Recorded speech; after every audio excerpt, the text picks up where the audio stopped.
guys, it's Bella, and I'm here with some tips and tricks on how to get into the University of Michigan, some that I wish I knew when I was applying.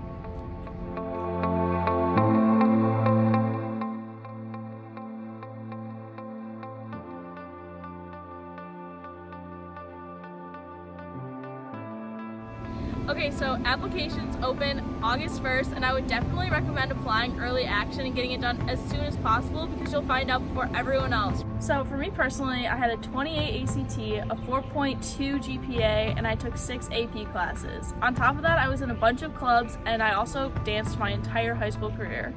Okay, so just because you have perfect scores doesn't necessarily mean you're going to get in, and just because you don't have perfect scores doesn't mean you're not going to get in.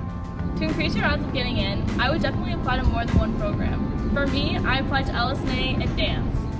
So everyone that applies to Michigan is smart with great test scores, but when you write in your personal statement, make sure that you write it so it's actually personal. Don't just write what you think they want to hear. So if you are deferred in December, I wouldn't worry about it. You're going to get your decision around March, and you're going to be considered with everyone else that applied regular. Personally, I was deferred, then waitlisted, but don't worry, it won't be the death of you. If you're deferred, College Confidential is going to be your best friend. It's basically a huge group chat / support group of everyone that's in your same shoes. Make sure that you send a letter of continued interest to your representative for your area.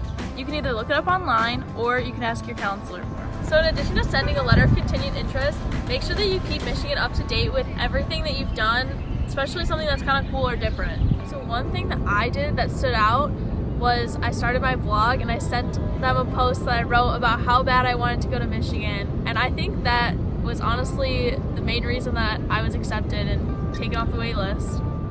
A tip for someone that was deferred from someone with experience, I would definitely say make sure you have a solid backup plan. If you don't, it's going to stress you out a lot, and if you don't get in, you can always apply for transfer next year.